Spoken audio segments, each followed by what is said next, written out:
show that book because, and you are live. I am live. Hey there, guys. Yellow. Real back here with my buddy Brandon, and we've been visiting here. He's been show your book. You showed the book. Was it this? What year was that book? Because I think I have that book. It's ranking the movies from Electric Avenue by Montgomery Ward, and it's, let me see. Usually they say in the first page, it's a bunch of old ads for like those old TVs, like those giant ones that always look like shit. Yeah, weigh like 300 pounds. Yeah, Magnavox.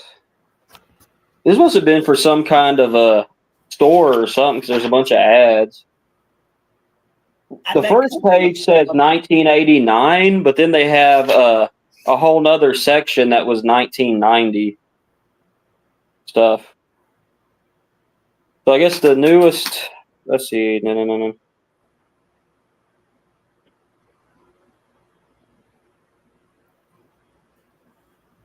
So yeah, half of it's 1989 and 1990, but it has stuff from the silent era up to 1990. Huh. Yeah. Just the cover looks so familiar that I would swear I have that book somewhere. It's at Montgomery Ward, which I think was like a Costco or something. I don't know. Yeah, that's something back in the day. We would get the Montgomery Ward catalog in the mail, but the big deal was getting the JCPenney and Sears Christmas catalog in the mail. That, as a kid, that was just the greatest thing in the world because the toy section was in the back, you know. And it's sad because ain't they out of business? Because I remember when I was real little, my grandma would buy me clothes from Sears, and then we would go to a place called Payless Shoes to get shoes. Yeah, we had a JCPenney that closed, and it was either JCPenney or Sears that just closed just like the last year or two. You know, we had either a Sears or a JCPenney that closed.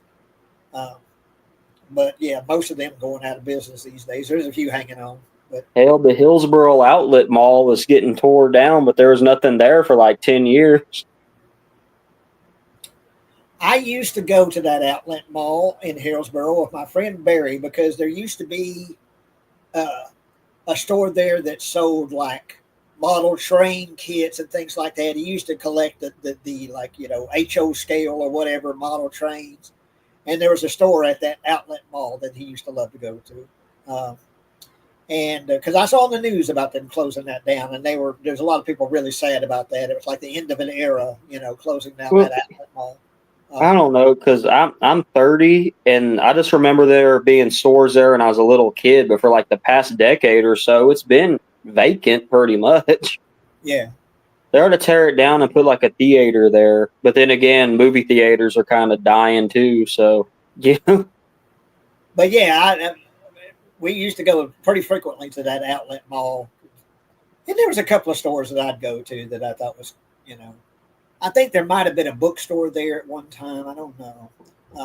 I know there was that, you know, that store that had like a model trains and you know, model kits and things like that, you know. And that was a store that Barry liked. I always like I got this from Half Price Books. I think I showed this before, How to Suffer in 10 Easy Steps. So whenever you're having a bad time, that's what I look in that book. Now, I'm a sucker for the bookstores because that's kind of the closest thing to Hastings we have now, because Hastings is out of business. Video World is out of business. I never was a Blockbuster person, but they're out of business. Hollywood Video out of business. Yeah, so we used to, in Waco, at Richland Mall, back in the 80s, they had two bookstores. There was B. Dalton's and Walden Books. Two bookstores. And there was two record stores. There was, I think it was Tower, and I forget what the other one was. You know, vinyl records. You go in there and buy vinyl records. You know. They had two record stores, two bookstores, two toy stores. Yeah, but it's crazy because Half Price Books has a bunch of vinyl stuff too, and CDs and books. But what's really weird is their horror section for the books is lumped in with sci-fi and thriller. And the people that work there, I guess they don't really like the name like horror, because I was trying to find the book for Amityville Horror 2. And I was like, oh, it's like a horror story. Like, oh, you mean like thriller or suspense? I'm like, no, it's horror. But I guess some people don't like that term, I guess. Don't like the term horror. It's Thomas, about a house that's possessed by demons. If that's not a horror story, I don't know what is. Have you been to Paradise Records? Thomas is asking. Nope. Never heard of it. I don't think I've ever heard of it. Paradise Records. There were Tower Records and, gosh, what was the other one? There was a couple of record stores at the Richland Mall. A couple of bookstores, a couple of toy stores. There was one called Special Effects that had like retro video games and like movies and stuff, but I ain't been to Richland Mall in years, so I don't even know if they're still around. I think Richland Mall's still there. Now I'm talking about the Special Effects store. Oh, because they were kind of dwindling down too. Because mostly people went there to buy like retro video games, but there's only so many, I guess, old Nintendos and stuff you can sell. You know. What was that store? Spencer's? Oh, I love that store. Or I did. It'd been a while since I've been there. But there is Spencer's and Hot Topic. Yeah. Did they still have a Spencer's? I think they do. But God, next time I'm in Waco, I'll have to take a gander around there and see. It's probably been 10 years since I've been in Richland Mall. But that used to be, back in the 80s, that was a place to go. Because, malls were always too expensive. But yeah. Well, see, when I was in high school, me and my friend, when he got a car, we would go to the Galleria in Dallas and just kind of walk around because that's what people did. And they had like an ice ring, and that was kind of cool. Ice rink. Yeah, I've been to the Galleria in Dallas. They had the ice rink. And they have a movie theater too. Yeah. Or they did. I haven't been to a mall in years. The Richland Mall used to have a theater in the mall. Had it was 2-screen theater, I think, and then had a 4-screen theater outside of the mall. That's where I saw Raising Arizona. Was it the one kind of by the parking lot? Because when I was a little boy, I remember me and my cousin, like I'm talking about real little, saw the Scorpion King. And it was like it was a building outside of the mall. Yeah. And that was cool, and it got tore down when I was little, but they had like arcade machines, and it was pretty cool. Yeah, yeah. And then the Dollar Theater got shut down in Waco. I used to love going to that, but that been closed down after COVID hit. Yeah, the Dollar Theater used to be the main theater for a while, and then they turned and then they built that. Oh, what's it called? That one that's Galaxy 16. Galaxy 16, yeah. And I miss what it looked. You remember what it used to look like? It had Starplex real big and the flashing lights, and it had all the movies. It had the letters by hand, and now it's just an ugly. Now it's just an ugly AMC theater. And now they don't have. You don't even know what movies are playing. They don't have a banner showing what movies are playing. Back they used to have a banner showing what all the movies were playing. Now they don't have that anymore. How do you know what's playing? You have to go on the fucking internet to find out what movies are playing.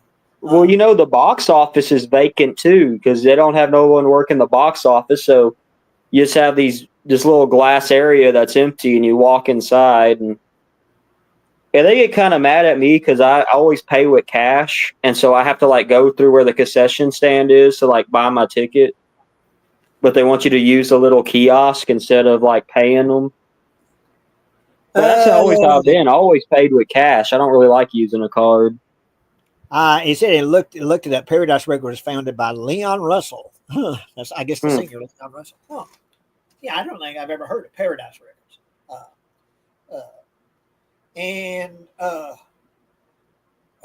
We had in Waco a record store called Sound Warehouse. You probably don't remember Sound Warehouse. Nah, that's probably before my time. Before your time, but it was on Valley Mills Drive. And past where the Walmart's at on the left, there used to be, Sound Warehouse. Well, what I miss the most is in West, we had a mom and pop store called Video World. And at the time, I used to bitch and moan because they never updated their old movies to DVD. But now I'm kicking myself in the ass because I could have bought all them old tapes and resold them. Yeah. But I didn't think about it then because, like, me and my friend Darren, we would go there and be like, God dang, all they have is tapes and shit. And we were all pissed off because we watch a lot of old movies. And, like, their copy of A Nightmare on Elm Street, you had to do, like, the tracking and shit. Yeah. And we, like, broke some of the tapes because they were so old. It was just like we were mad. And then, like, if we liked the movie, we'd go to Hastings and get the DVD or Blu-ray. But I could have, like, because when he went out of business, he sold them all for like 99 cents. I could have been rolling in money. Yeah, selling on eBay. Yeah, we had W&W Family Rental was our video store, and we actually had 2 or 3 of them at one time. 2 or 3 that went back in the VHS days of video store. But I rented a ton of stuff at W&W Family Rental. I a few days ago did a watch along for my movie Dawn that I put up with Ray Boucher, who played the father, and that turned out pretty good. Yeah, that if you want to check out my movie, if you haven't seen Dawn, it's up. And then I did a watch along with Ray, and we talk about the making the movie. That turned out pretty good. But anyway, he used to work at W&W, the video store, way back in the day. But yeah, just kind of plugged that. We did that watch along for Dawn, and yesterday I put the gag reel up for Dawn that Ray had put together way back, long time ago. But anyway, it's bloopers and things like that during the making of the movie. And let's see what time this is. Yeah, the weird thing about our video store in town is like it was like 2006, 2007, and they still had tapes. Yeah. Record bar. I don't remember that either. Hey, but what do you think about them people who? I don't judge people on what they buy, but I was at Walmart and they had the Terrifier 2 like retro VHS tape for like $30. I'm like, that's ridiculous. I ain't paying no $30 for an old VHS tape. That are VHS collectors and that's what I'm saying. If I knew, I wish I could take a time machine and tell myself, go buy all that shit and sell it. Like, you be rich, man. And there's some of them that go for a whole lot of money. I mean, I got a couple of the ones from there that I liked that weren't on DVD at the time, like Don't Go in the House and like the Media Home Entertainment Elm Street movies, but those ain't worth nothing. I should have got that big box of I Spit on Your Grave or something and sold it for $50. Yeah. Coulda, woulda, shoulda, well. But anyway, we're here again talking about, we'll talk about anything, but as far as the subject, we're still talking about we started with the movies every year since we were born. That is our favorite movie of the year. And what I've been doing is kind of going down the list and naming other movies that were released that year and then naming my favorite. And I screwed up last time. I had Raiders of the Lost Ark in 1980. No, that came out in 1981. I had pulled up the wrong list, or so I think I had a couple of lists. Man, that's a big jug of water you're just making. Yeah. And so anyway, I'm going to go back and redo 1980, but we're going to start with you, Brandon. But where did you leave off last time? This next one was I finished The Orphan, so we're on 2010, which I picked Insidious. Just because, like, that was one that I had a lot of fun with. I remember going to the theater to see it, and I was thinking it wasn't going to be very good, but I went in. I'm the kind of person to talk shit before you go to a movie. And me and my sister went, and I was like, Amanda, I'm kind of scared. It kind of freaked me out because it was like one. It kind of reminded me of like when me and my friend Tristan watched The Exorcist at his house, and it showed the title, like the, and I was like, okay, I was like, damn, I kind of shit my pants a little bit. But it's real creepy. This little boy, he's in a coma, and the demons and ghosts or whatever kind of come through him, and they're trying to take his soul. And there's this demon. I guess he's kind of like a gay demon. I don't know, but he listens to Tiny Tim and he like shines his little nails on this. He sharpens his nails and listens to Tiny Tim, and he has all. It's a good movie. I like it. Patrick Wilson's in it, and then there's an old lady ghost that terrorizes Patrick Wilson, and Barbara Hershey's in it, and I like that. I like her because she was in The Entity, which that's another one that made me shit my pants, and it was a good film. And basically, a woman being raped by a ghost. Yeah, the only reason that's a good movie, though, we should talk about it sometime. But it did scare the shit out of me, Paranormal stuff is what scares me, I'm not really scared of Michael Myers and stuff, but a ghost or something, yeah. But yeah, it's like and then my favorite parts, there's like this weird little paper boy, and he's like dancing. They're like, tiptoe. I know I've seen Insidious, but I don't remember a single thing about it. It's one. You need to rewatch it. What's her name's in it? Bob Shea's sister from New Line Cinema. She was in some of the Nightmare. Lynn Shay. Lynn Shay's in it as like a paranormal investigator. But yeah, I love and also I like Tiny Tim. That movie got me to that, and SpongeBob got me to listening to Tiny Tim. I remember, of course, me being old as hell, but I remember Tiny Tim getting married on the Tonight Show with Johnny Carson. And it was a big deal, him getting married. They had the ceremony and everything on the Tonight Show, and it's Tiny Tim, and I forget what the woman's name was that he married, but yeah, Tiny Tim getting married. and of he course, always sings tiptoe through the tulips, tiptoe through the tulips. A lot of people don't realize is he could sing deep too, because I was listening to him on YouTube a couple years ago, and I thought it was a duet with two different people, but it was like a duet with himself. It was crazy. What was that? Who sang the song "Do You Think I'm Sexy"? Rod Stewart. Rod Stewart. Okay. Like I say, I'm old as hell. I remember Tiny Tim on the same Tonight Show singing "Do You Think I'm Sexy," and he sang it in the deep voice. Do you think I'm sexy? And it was hilarious. And then he had like a jacket or something like, and he started stripping at the end of it and taking his shirt off and shit. And well, have you heard his version of Great Balls of Fire where he's like, "Oh, Great Balls of Fire"? Yeah. I always liked Tiny Tim. He was hilarious. They should. A24 needs to make a movie about his life. I would pay to see it because he seems like someone who would be really interesting to, What was so funny about Tiny Tim was you knew he was in on the joke, so to speak. Yeah. He was in on the way his voice sounded. He knew he sounded funny. He was in on the joke, and so him singing, do you think I'm sexy?" And then of course the soprano voice, and yeah. I remember him on SpongeBob. They would have Tiny Tim music on SpongeBob too. Let's see. Miss Vicky was Tiny Tim's wife. Okay, Miss Vicky. I got some people here, or somebody here, Thomas, that knows some shit. How old are you, Thomas? Are you an old bastard like me, or are you're just smart? What? But yeah, I always liked Tiny Tim. Okay, well, I'm going to redo 1980 because I had said that Raiders of the Lost Ark, and I don't know what other films had come out that year. I guess I pulled up the wrong list because Raiders of the Lost Ark did not come out in 1980.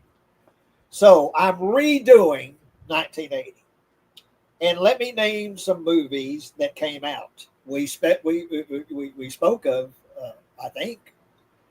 Well, no, I talked to Thomas before we went live about how Siskel and Ebert used to go absolutely apeshit over the Friday the 13th movies. They just thought it was just like pornography, The people in this book thought the same thing. I was getting mad. I had to put it down, and I had to go. It pissed me off because 0 stars, really. And talking about all it is just teenage girls being slaughtered, and they said, "Oh yeah." I will agree with them on this. Mrs. Voorhees popping up at the end was out of nowhere. I will agree with them on that, but I mean, it's not pornography and it's not 0 stars. I mean, hell. And Thomas is 63, so I finally meet somebody that's older than me. That's rare. Didn't Tiny Tim have like 2 heart attacks during live performances? I don't know. He passed away on stage. He had a heart attack on stage and passed away, and his last words were, "I'm not okay." And he died. Oh, I didn't know that. That's what I'm saying. Like A24, make a movie about Tiny Tim. He got real obese. He's like the high-pitched Elvis. He got real fat and obese before he died. And I remember that. I remember him getting really heavy. But I didn't know he died on stage. I didn't know that. But anyway, playing the ukulele. Speaking of Tiny what Siskel and Ebert called what? I did a little rest in peace, Tiny Tim. Oh yeah, okay. Wait, where's Sassafras? She's sitting in the window staring at the dogs over there. Oh, okay. Anyway, Friday the 13th came out in 1980. That's why I bring it up. and several, because this was 1980 is like the start of some really cool slasher films, horror films that we consider classics. And another one is, oh God, I love Motel Hell. And my daddy, believe it or not, this old country man that loved the Dallas Cowboys and loved Westerns, loved John Wayne Westerns and Clint Eastwood Westerns, but he loved Motel Hell. I could sit and watch Motel Hell with him. I don't know. He just loved that movie. He just thought it was hilarious, the people being their throat cut and they're being, buried up to their neck and, and all that. He just thought that was just hilarious. And of course, Farmer Vincent, Ray talked about getting a Farmer Vincent pop figure on the watch along we did a few days ago. He collects those figures. He said he got a Farmer Vincent. Takes all kinds of critters to make Farmer Vincent fritters. But anyway, yeah, Motel Hell. I love it when he finds the kinky couple and he ties them up and they have the gas. And I guess they think it's like poppers or something, so they let him put it on his face. And that lady's like, "What kind of style is this? Dog style?" It's like, "No, ma'am, hog." And he ties her up. But anyway, it's not my number one, but I love Motel Hell. Altered States, which is a very freaky movie with William Hurt. That's like a drug movie. You need to be on dope to watch that. It's like you're on LSD watching that movie. But William Hurt, Ken Russell directed. 925 came out with Jane Fonda and Dolly Parton. Stir Crazy with Gene Wilder and Richard Pryor. Sidney Poitier directed. I used to was in love with Goldie Hawn back then. And Private Benjamin, came out in 1980. Private Benjamin. Let's see. Dress to Kill, Brian De Palma. With Brian. I love that movie. Angie That's Dickinson. a good one. Yeah. Nancy Allen, Angie Dickinson. Dress to Kill. Urban Cowboy with old John Travolta riding a mechanical bull. That was a cool movie. Yeah. Ordinary People, which I think might have won Best Picture that year. Robert Redford directed. Donald Sutherland, Mary Tyler Moore. Judd Hirsch is in it. Caddyshack. Come on. Caddyshack. Harold Ramis, Chevy Chase, Rodney Dangerfield, Bill Murray, chasing the little. Because I might have mentioned that before that it was some other year, but it's 1980. Caddyshack came out. Come on. Classic horror film. John Carpenter's The Fog. With Tom Atkins has so much raw masculinity. He could just pick Jamie Lee Curtis up and just get her in bed in like 2 seconds. Adrienne Barbeau. That's another one I was in love with. Adrienne Barbeau. She had. I liked her voice. If she was on the radio, I'd be listening all the time. Yeah, and that Lighthouse, that radio Yeah. station. Jamie Lee Curtis, of course. Janet Leigh, her mother, the woman that got slaughtered in the shower in Psycho, she's in it. Jamie Lee Curtis's mother, Janet Leigh's in it. And she won Best Actress that year. Sissy Spacek in Coal Miner's Daughter. Tommy Lee Jones, Levon Helms in it. Michael Apted directed that. Okay. One of my favorite documentaries, Gates of Heaven, about a pet cemetery in California. Huh. And I think AMC Plus has it, I think. You might want to look that. If you have AMC Plus, you might want to look that up. That sounds depressing. No, it's not. It's not depressing. There's it's very interesting people in it that run this pet cemetery. You want to see my cat's ash? I have my cat's ashes over there. You want to see the little box? What was the name of the cat? Well, I called him Fuzzy Penguin. My mama called him Thomas. So she won and got Thomas put on the box. But and when did Thomas pass away? Well, about I think last year he was 13. He had tumors in his mouth. They couldn't save him, but there's his box with his little ashes. Not to get sidetracked, but we're talking about pet cemeteries. Well, yeah, but yeah, Gates of Heaven. But look that up. Yeah. I think AMC. I have to check it out. I watched it pretty recently, and if you like documentaries, I love documentaries. I love documentaries. But anyway, and he talking about Tiny Tim. He died on stage. They had told him to quit performing, but he said that's what made him happy. He might as well be dead if he quit performing.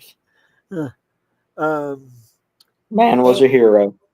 And here's Akers. Hey, Akers. I don't think I've seen Romeo is Bleeding. I've heard of it, but I don't think I've seen it. No. And anyway, so we're still on 1980. One of my favorite performances, just by an actor, is John Hurt in David Lynch's The Elephant Man, with Anthony Hopkins, who takes him in to at this hospital. Was it Merrick? John Merrick, I think it was his name. Yeah, it's based on a real guy too, which it's it was based on a real person. Was in Freak Show, Sideshow. Had this horrible disfigurement of his whole head, his face. Yeah. They said that the makeup was very accurate to the real life guy, but it's almost like he had so many tumors he couldn't even really. It was hard for him to move and breathe. It's just a real suffering. Well, and that's why I say about acting. I love the movie. It's David Lynch is probably most, I don't know if you'd call it normal, where, he doesn't go really ape shit with the visuals and stuff. He kind of, it's shot in black and white. But that performance by John Hurt under just, 50 pounds of makeup is so good. And talk about the breathing, that having to, gasp for breath. And just his performance, he makes you genuinely care for the person. It's a tearjerker of a film. I mean, it's a really sad, depressing film. But even Anthony Hopkins does a really good job in that too. Yeah, and then he gets confronted by one of the nurses, and they're saying, "You're no better than the circus person who was kind of showing them off." There's this big scene, bringing people in to meet him, and kind of exploiting him in another way. But yeah, just as a performance, John Hurt, which I think he was nominated for an Oscar. He didn't win, but he was nominated. Let's see. Martin Scorsese's Raging Bull with Robert De Niro. Another good black and white film. Yeah, good black and white, based on a real boxer. Have you seen the bonus features for that to where they ask the real fighter, did you do all that horrible stuff? And he's like, yep, and I done worse. And I was like, damn, like he didn't even try to hide it. LaMotta, Jake LaMotta. Yeah, he's like, I beat the hell out of my wife. I sure did. I could be wrong about this, but I think on the DVD commentary, Jake LaMotta is actually on the commentary with Scorsese, the real boxer. Yeah. But normally people try to hide that shit, but he's like, yep, I beat her. I sure did. But he is just like a son of a bitch in that movie. And he was like, yep, that was me. He wasn't hiding it. And like, I think he's on the commentary, the actual boxer, Jake LaMotta. Yeah. And Star Wars, Empire Strikes Back, I Am Your Father. And for some, might be their number one favorite horror film, and that is Stanley Kubrick's The Shining, with Jack Nicholson and Shelley Duvall. Yeah, that's a good film. And I'll go back down to another Shelley Duvall film, also a Robin Williams film, and that's Robert Altman's Popeye. And there's a lot of people that don't like Popeye. They don't like the movie. I really like. Was she olive oil? And she's olive oil. Yeah, Shelley Duvall. Yeah, because she's skinny as a rail. That's what I figured. She was born to play olive oil. Shelley Duvall. What do you think about the rumors of Conor McGregor being the new Popeye the Sailor Man? I could see it. I haven't heard about that. No. Just because how he walks, he's just kind of you can't understand what the hell he's saying anyways at the UFC thing. So let him be Popeye. He can. But I love Popeye because those old black and white Popeye cartoons, they really captured the look and feel of those old cartoons in the movie. That if you watch those old Popeye cartoons, the really old black and white ones, the way he talks, the way Robert Williams talks, everyone mumbles, and I think they just captured that mood perfectly. And Shelley Duvall came out of the womb to play olive oil. There's no one on the planet that could have played olive oil. I'm not trying to sound mean or nothing, but she is skinny. She was skinny as a rail, So I mean, and I never understood why they fought over olive oil. She wasn't that attractive, anyways. Popeye could have done better. The joke of Popeye is that she was this real skinny, scrawny girl, and of course, Bluto and Popeye are always fighting over her. Yeah, it was just fun. It was funny. I want to ask Alexa, read notification. One new notification from Amazon. U.S. National Weather Service has issued a severe thunderstorm watch for Mahia. It'll be in effect until March 30th, 2 a.m. CDT. What is today? The 29th? Yep. Yeah, okay. I don't think that's today. I just think that's tomorrow. But hang on. If you're gonna get it, I'm probably gonna get it with the rain and shit. Yeah, Robert Altman movies are definitely a vibe. They're an acquired taste, but I like them. I do too. I like Robert Altman stuff. He would often have people talking at the same time, and the dialogue was very, you had to really listen because there'd be a bunch of people talking at the same time, and he had a very distinct directing style. Of course, he did MASH. Did he do Deliverance or was that somebody else? No, he didn't do Deliverance. Oh, what was his name that did Deliverance? But no, he didn't do Deliverance. Nashville. Gosh, what else? I know. Wasn't Shelley Duvall in Nashville too, or no? She might have been. Because I know that mom from A Nightmare on Elm Street was in it. But we're really dragging it, which we can take all the time we need to take. There's no time limit on this stuff. But to name my number one movie, hang on just a minute. Just a minute, because I want to find it, make sure I've got the year right. Pretty sure I do.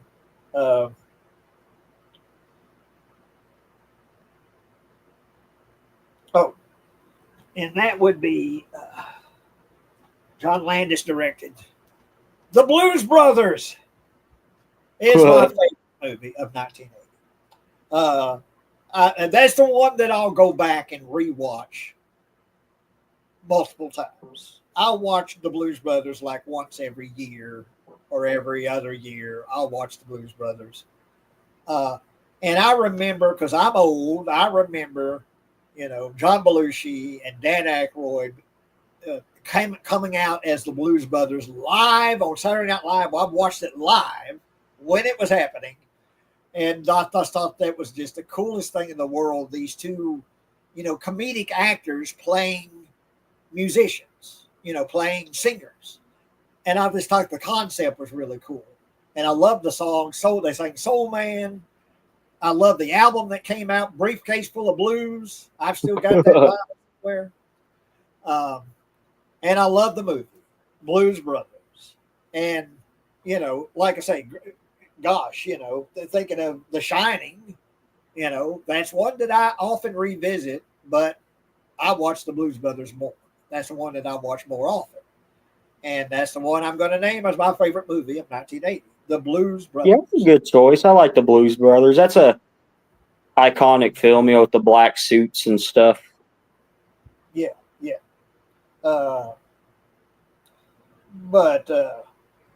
Okay, what year are you up to now?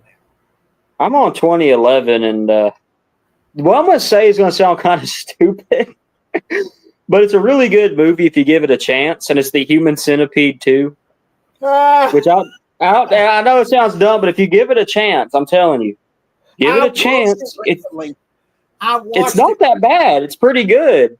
And like I said, I'm a sucker for old black and white type stuff. It's filmed in black and white, and it's just weird. This fat, weird. Is he a little person? Yeah, he's not quite a midget, but he's like really short, and he's obsessed with the human centipede, and he works in this parking garage. He kidnaps people, and he tries to make a human centipede. It's kind of a meta thing because he's a fan of the movie, The Human Centipede. Yeah. And he lives along with his mother, and his mother just basically wants to kill them both. He said, I want to die. I'm going to kill you. I want to kill myself. And then there's that doctor with the beard that sees him. And it's just a weird movie. He's a pedophile. He wants to fuck him. It's a weird, I'm telling you, but it sounds dumb as hell. But when I remember watching it being like, damn, this is pretty good. It is a good movie. I watched it recently. And he's in his underwear being weird, like he's got a scrapbook of that he's put together of how the human centipede's put together or something like that. And he finds people. Them. He finds people and he disables them, knocks them out. So because he wants to make his own human centipede, because he's such a fan of the film, he wants to make his own human centipede. And it's really gross too, because like in the first one, they kind of have like the diapers that cover the mouths, but in this one, you see all like the nasty shit. And yeah. But anyway, speaking of human centipede, I met him. He was at one of the I think that guy was at one of the Frightmare weekends. I didn't meet him, but I met the one for the first one, Dieter Laser. And he took a picture of me, and he's hugged me, and he's got his head on my shoulders. He passed away a few years ago, but he was so cool. And if he reminded me of like a weird Nazi looking dude or something. He was a German, Dieter Laser. And Human Centipede 3 is just absolutely batshit crazy. It's because they're both in it. It's him again. It's Dieter Laser again, playing a sheriff of this small town. And no, he's not a sheriff. He runs a prison. He's the warden. And he's so over the top. He screams most of his lines. He screams them.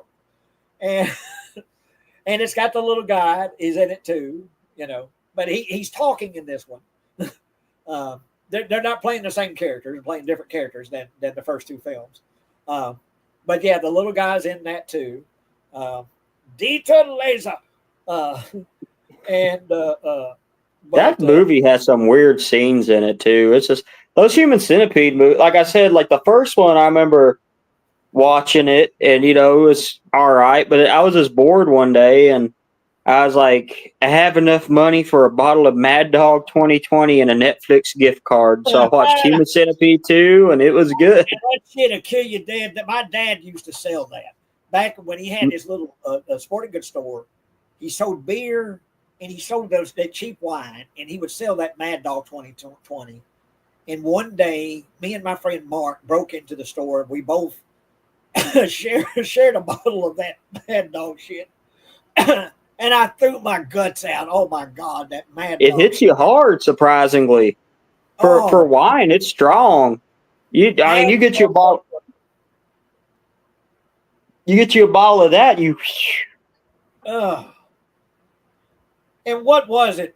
Back in the day, it was like $1.50 for a bottle of that shit or something. When I was drinking it, it was $2.99, and then there's one called Wild Irish Rose. I remember that. It used to be $2.99, but then the homeless started drinking it, so the guy who ran the gas station made it like $10, so nobody was buying it. But yeah, then there's one called Night Train or something and Thunderbird and shit. Yeah, we called them the bum wines. That's what people, when they first started drinking or they're underage and needed something cheap, what you got. Oh, yeah. Well, Thunderbird. Yeah, Thunderbird. Boone's Farm. Thunderbird and Mad Dog 2020 were the two, probably like the cheapest wine you could buy. And that shit would mess you up, man. Dude, it would burn your throat like whiskey. Yeah. Yeah. Yeah, but I remember Thunderbird. Daddy sold Thunderbird. He sold Mad Dog 2020, and he might have sold that Night Train. I don't know, but he sold some of that cheap wine. He sold beer, but oh my God, that was probably the sickest I've ever been drinking that Mad Dog shit. Okay, well I'm up to 1981, and we know Raiders of the Lost Ark. That's my favorite. I got the year right finally. Raiders of the Lost Ark is my favorite movie. I'm not going to work up to it, but I'll name some other movies that came out in 1981. Let's see here. The Postman Always Rings Twice with Jack Nicholson and Jessica Lange. Bob Rafelson directed. Taps. Got George C. Scott's in that. Timothy Hutton, Ronnie Cox. The Great Muppet Caper, which I always love that movie. Of course, Jim Henson directed. Frank Oz. This came out after Alien, and it kind of had the same sort of feel and look as Alien, but it's Sean Connery in Outland. And almost like a Western in space or something like that. A federal marshal stationed at a mining colony on the Jupiter moon of Low uncovers a drug smuggling conspiracy. He gets no help from the workers or authorities when he finds himself marked for murder. Yeah. Outland. But it's pretty cool. Science fiction film. Peter Hyams directed. But yeah. And Sean Connery, Francis Steenhagen, Peter Boyle's in it. Let's see. For fans of the Italian horror films, the Beyond, Lucio Fulci's the Beyond, came out in 1981. Great. There were the two werewolf movies.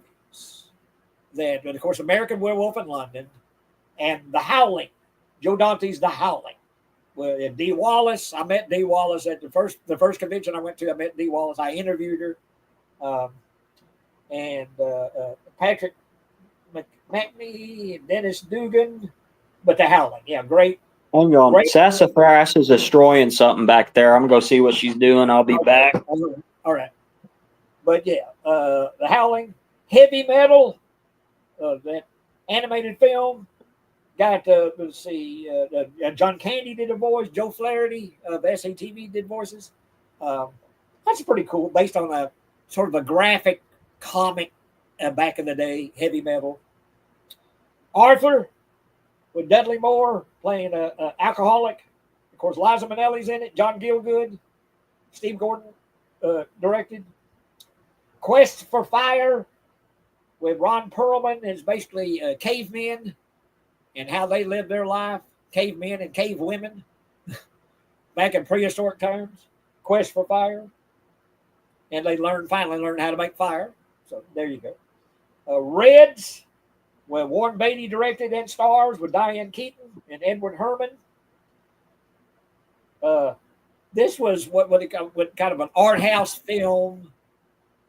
I don't know if I've ever seen it. I always wanted to see it. My Dinner with Andre. With Wallace Shawn and Andre Gregory. I always liked Wallace Shawn. So, yeah, My Dinner with Andre. Kind of a art house movie, you know. Okay.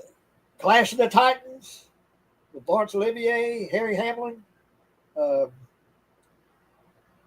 great horror film. David Cronenberg's Scanners.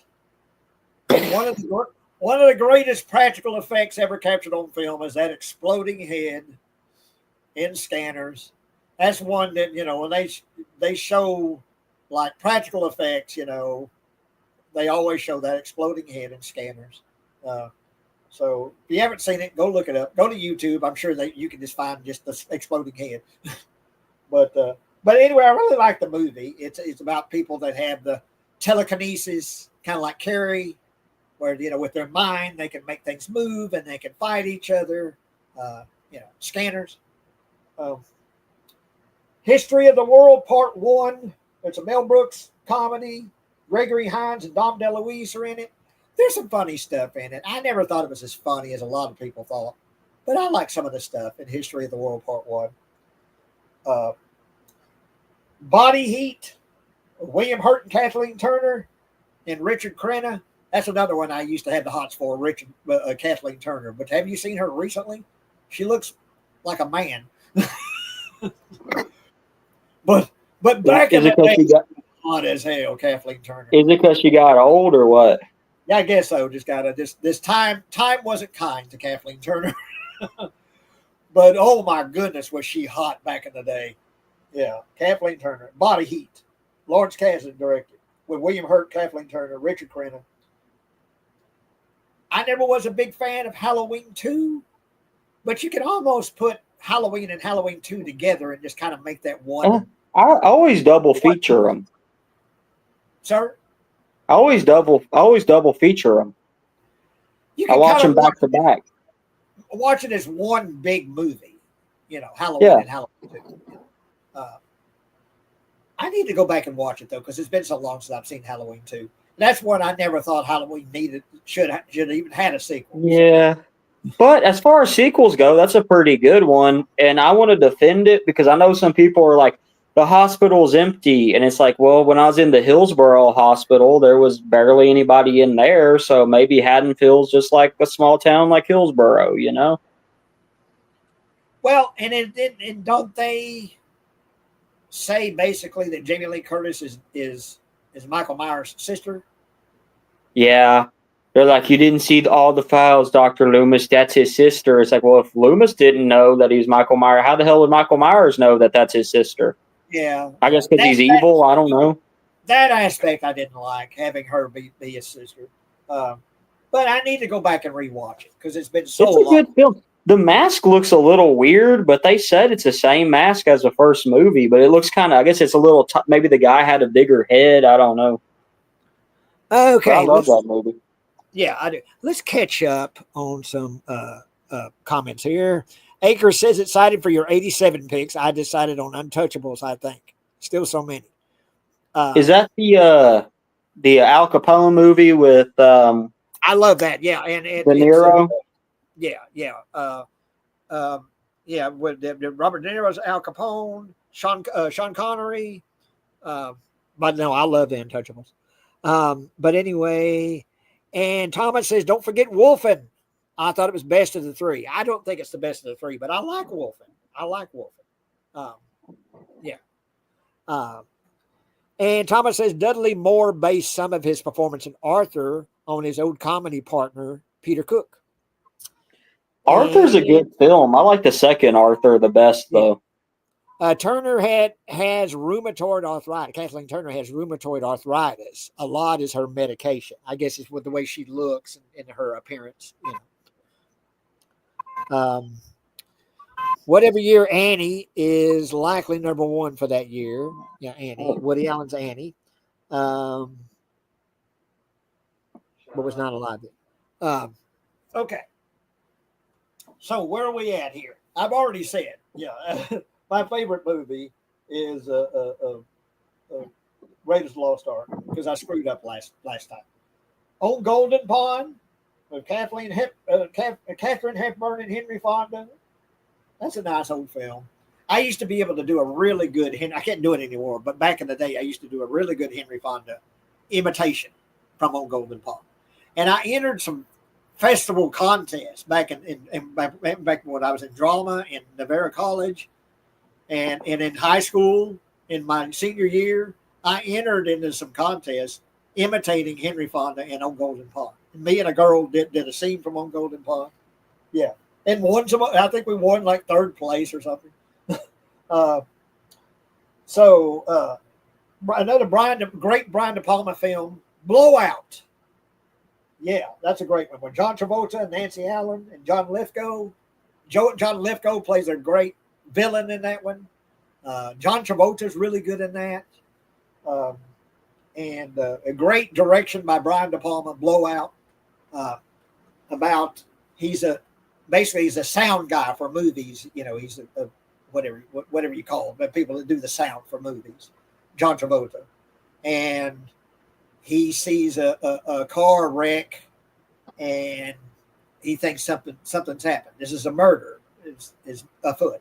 So he runs back the film. He took some film and then the sound and all that, and to figure out what happened. But it's a great film.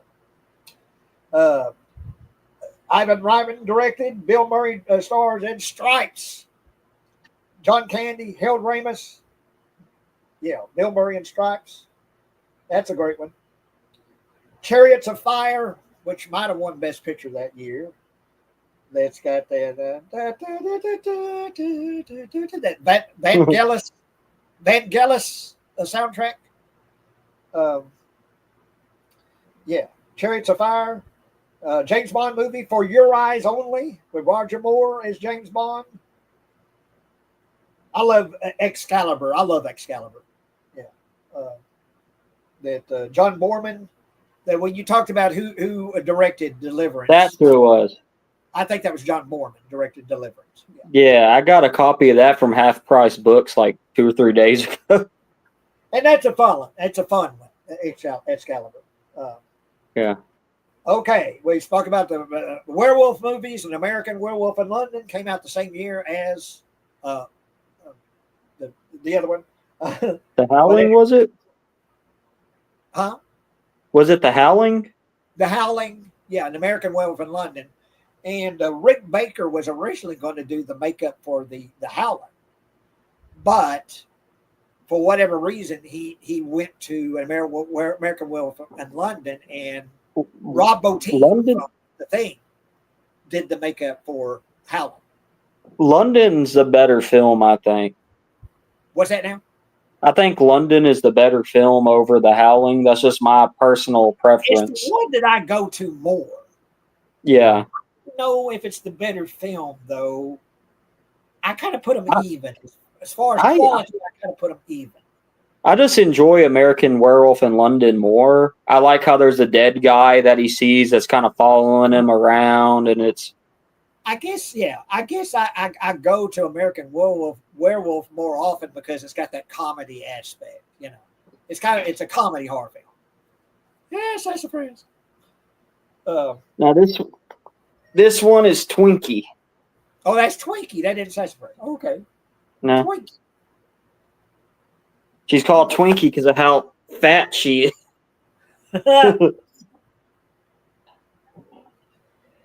Here's another classic, John Carpenter's Escape from New York. That's a fun one. I met Ernest Borgnine's in it. I met him. I met Ernest Borgnine right before he passed away. He was like 95 years old. I met him. Damn. Escape from New York. one of the best action movies ever, and that's George Miller's The Road Warrior with Mel Gibson. Mel Gibson? Yeah. Hell yeah. Mad Max. Yeah, The Road Warrior. Now, this is another one that'll be on the top of a lot of people's or favorite horror films, and that is Sam Raimi's The Evil Dead with Bruce Campbell. That is a movie that still holds up. The Evil Dead is still. You were speaking of Siskel and Ebert. Have you seen their review of that to where like they put the movie over, but then I guess they remember they're not supposed to like movies like that, so it's like a backhanded compliment. They're like, the film is well shot, but it's just so gross and it's bad. It's just all this bad stuff. And I'm just like, it's like, damn, did you like it or not? Pick a side, shit. Yeah. But yeah, that's a classic. And there's that pencil in the ankle is still one of the most. Well, it's the lead up to it too, because remember they're doing the cards and she's naming off the cards and she's like, yeah. And but yeah, that pencil in the ankle. Oh my God, I still wince when I see. I can't look at it. But yeah, Evil Dead. Das Boot. Wolfgang Peterson is a great submarine movie where it takes the perspective of Germans during World War II, and they're in this submarine that has some issues, the way it's running or something, and so they're fighting for survival or whatever. Das Boot. Das Boot, which translates to the boat. Das Boot. But anyway, I'm Raiders of the Lost Ark, and that's my favorite of 1981. I went on and on about it last time. I got the year wrong, but anyway, what I said about Raiders of the Lost Ark then, I mean it now. And that is my favorite movie of 1981. So, okay, let's see. Annie musical. I like the Annie musical. I like Tim Curry in that. Easy Street. Okay, Thomas says Blowout was based on an English movie titled Blow Up. Yeah, yep. I remember that. I might have seen Blow Up, about a guy who took a picture and caught someone in it that ties into murder. Topol, for your eyes only, my favorite Bond helper. Topol, yeah, or yeah. You got some good information there, Thomas. Appreciate that. Okay, what are you up to here? I'm 2012, and I mostly watch horror films, but my other favorite is I love westerns, and Django Unchained was like one of the first modern westerns that you don't get a lot of westerns, but Django Unchained, it was cool seeing that in the theater, and it's what it is Jamie Foxx is a slave, and he's an escaped slave that has to go back and try to rescue his wife from the plantation. It's a good film. Samuel L. Jackson's in it as a house slave, and it's a really good film. Yeah, Tarantino did it, and it's just one of those movies that when it came out, I remember there was a lot of controversy because the N-word being used, but I'm pretty sure is someone, I don't know, someone has probably already done it, to go and count the number of times the N-word is said. But well, the thing is, if there were slave owners, they probably did call them that. They probably did worse.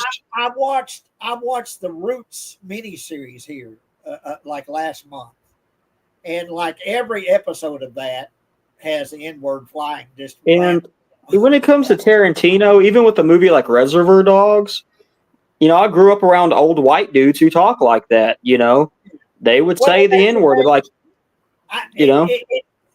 It would be hard to name a movie that Tarantino directed that doesn't have the N-word in it. Yeah, but I know that like in Reservoir Dogs, was it needed? No, but I'm pretty sure like based around the old white dudes I've been around, they would talk like that sometimes, But Pulp Fiction, it's like, had it, yeah. Yeah, Quentin Tarantino plays a character in the movie, and he's flying that N-word out around, and it's pretty. Another thing is even with the scene where the slave owner puts like the Bible pages on a slave and whips them, that's something that they would do. sometimes because the Bible says, "Slave, obey your master," shit like that. They would some of that shit that really happened. So Yeah. same thing with the dogs. They would sick the dogs on them if they ran away. It's just what happened. But it's a fun movie. It reminds me of a spaghetti western, and if you're a western fan, there's all kinds of Easter eggs in it. Like his outfit's the man with no name outfit. The horse he rides is the same horse that John Wayne rode in certain movies, and I like the soundtrack. It has some Jim Croce songs on there and stuff, and it just fits. Yeah. There's a famous scene with Jonah Hill in them. I guess they're the Klan. I don't know, but they get the eye holes cut wrong. And so, like, the bags are sideways. And so, like, the guy who helped Django escape and Django are just kind of, like, shooting them off. But there's that big argument that's like, I can't see out this damn thing. And he's like, my wife worked all day making these hoods for us. You don't get nothing from me or mine. And he runs off. And then Jonah Hill, who's one of the racist guys, are like, we're not saying that the bags were a bad idea. We're just saying it could have been done better. And when people get shot, they fly across the room and shit. So it's like when they, it's a cool film. I like the movie quite a bit, and of course I like most of Tarantino stuff. And I tell you, damn, I'm drawing the.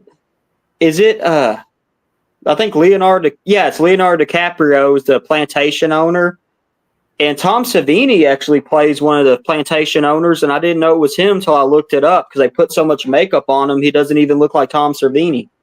I tell you who else is great in Django Unchained. I love him in everything, and that's Walton Goggins. Which I love him in everything. Walton Goggins. He's great in it. Samuel L. Jackson was good as the house slave, though. Yeah. But no, that's a good choice. I really like Django Unchained. Okay, I'm up to 1982. And let's name a few that were released in 1982 before I get to my number one. This was a fun one back when Steve Martin was popular back in the 80s. Dead Men Don't Wear Plaid. I think it shot in black and white. And it has Steve Martin talking to, clips from old movies. And they make it look like he's in, the clips are, people are actually talking to him, And so I like the way they do that. They get old clips from old black and white movies and integrate it with the new stuff that was shot. So is he like in the film? Does it look like he's actually in the film? It looks like, he might be talking. I don't know. I'm trying to think of an old actor he's talking to from like an old film, but they make it look like he's actually talking to him. The way they integrate old film clips into it to make it look like it's actually part of the movie. It was a fun check that. I'm gonna have to check that out. That sounds neat. Cole Reiner directed. Yeah, Dead Men Don't Wear Plaid. But of course, Steve Martin. I was a big fan of him back in the day. But someone brought up the musical Annie.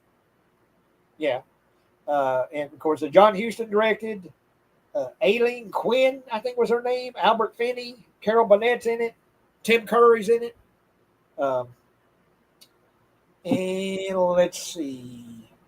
Monty Python Live at the Hollywood Bowl, which if you're a big Monty Python fan, it's a concert, a live concert that was filmed. The World According to Garp, Robert Williams, George Roy Hill directed. And let's see, I'm skipping around here. But for horror fans, there is no better, what is the name, what movies that have, of short stories, compilation, what do you call that? Anthology? Anthology. There is no better anthology film than Creepshow. That is the pinnacle. That is the absolute best. I don't care what you say. I don't care what anybody says. Creepshow is the best. I love the scene where Adrienne Barbeau is bitching at the guy, and I guess he's daydreaming, and he shoots her in the daydream, and everyone just starts laughing. Love her in it. Leslie Nielsen before he started doing the comedies, like the airplane. I can hold my breath for a long time. Adrienne Barbeau is absolutely great. She's this, absolutely unsufferable bitch wife, but she's just fantastic in it. Of course, Stephen King, meteor And shit. Tom Atkins. Tom Atkins at the beginning, with the I grew a thick mustache. I grew a thick mustache because of Tom Atkins a long time ago. That's another interview. If you want to go to the Dead Pit YouTube page, look up my interview with Tom Atkins. He was really cool to me. I've heard some people say he was an asshole at conventions. He was really cool to me. I'm gonna have to watch that, dude. He's like one of my favorite people. If I see him in a movie, I'm like, oh shit, it's Tom Atkins. Yeah, just search J Real and Tom Atkins, or J Real, Dead Pit, Tom Atkins, or whatever. But yeah, you can see my interview with Tom Atkins. He was really cool. Yeah, really nice to me. But Creepshow's the best as far as an anthology horror film. There's some good ones, but that's the absolute pinnacle. Is Creepshow. I like I want my cake. That zombie. And of course, Stephen King is great playing this, this with the meteor shit, and he starts to grow. I'm growing, and his daydreams were funny too. Like he's at the doctor's office and he has like a giant meat cleaver, and he's like, "This is gonna hurt really bad. It's going to be very painful." Stephen King is one of those guys to where I wish he would have acted more or even directed, because if you watch him, he's really good in that. Actually, he's really bad in it, but he's so bad. He's so bad that he's good. I thought he was awesome. I think he's awful, but he's a great awful. He's so over the top. Yeah, but he's supposed to be silly, though. He turns into a giant plant man. No, I love him in the movie. I think the acting is just terrible, but I think it's hilarious terrible. It's perfect for the movie. Well, then again, I like his film Maximum Overdrive. He directed and written, and everyone kind of shits on that film, but yeah, I like Maximum Overdrive. 48 Hours with Eddie Murphy and Nick Nolte. Walter Hill directed. That's a great one. Let's see. The Dark Crystal, the Jim Henson Frank Oz directed. That's a fun one. This one, I love the soundtrack, and I really like the movie. It's just a bunch of visual images, stuff that's like speeded up film footage and stuff. Koyaanisqatsi. And is that Japanese or something? I don't know if it's Japanese, but Koyaanisqatsi, a collection of expertly photographed phenomena with no conventional plot. The footage focused on the relationship between nature, humanity, and technology. But anyway, it's something to watch. And I forget oh God, who did the soundtrack? Someone say who did the soundtrack to Koyaanisqatsi. I love his music. Tron. That's a classic. I never was a big fan of Tron, but I like the visuals. It's kind of like one of the first movies that tried to integrate digital animation into the film. Yeah, I bet people back in the day were excited. I mean, it looks really cheap to someone like me, but I guess back then when it was new, it was like, holy shit, look at that. Yeah. But yeah, with Jeff Bridges is in it. Tron.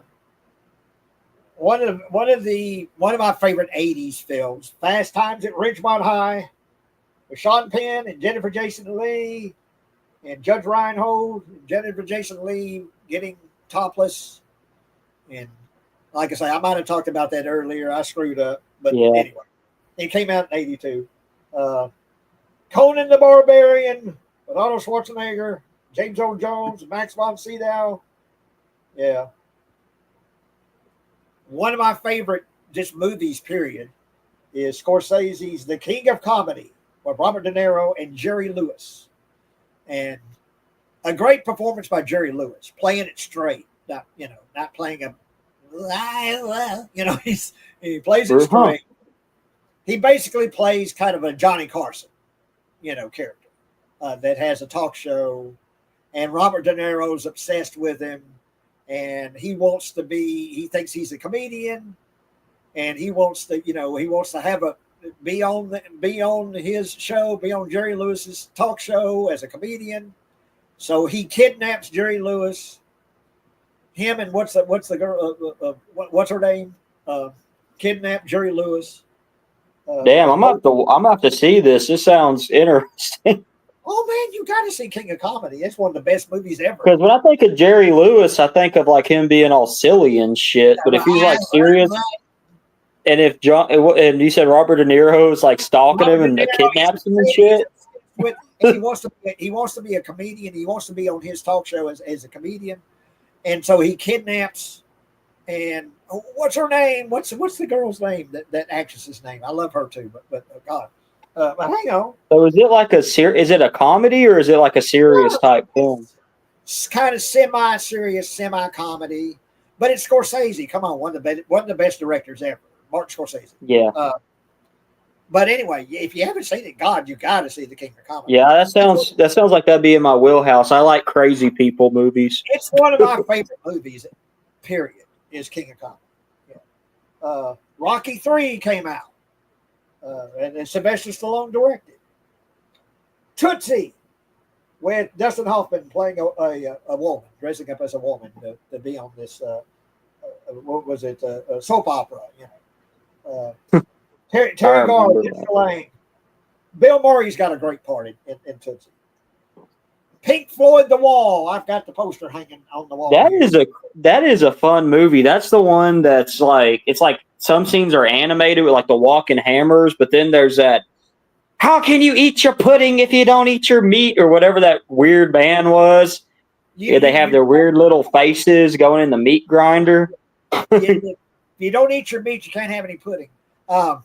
And the plants, the animated plants, and they fight each other, and then they start out screwing each other, and then they bite.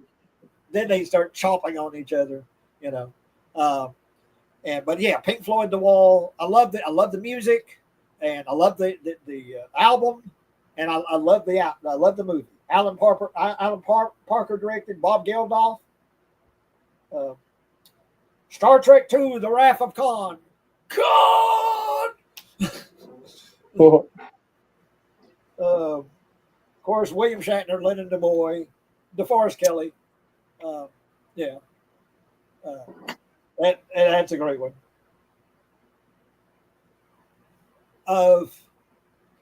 When you kind of bounce back and forth about who directed, because I might have mentioned it. Like I said, I might have mentioned it before. I got it. If I said this came out in another year, it came out this year.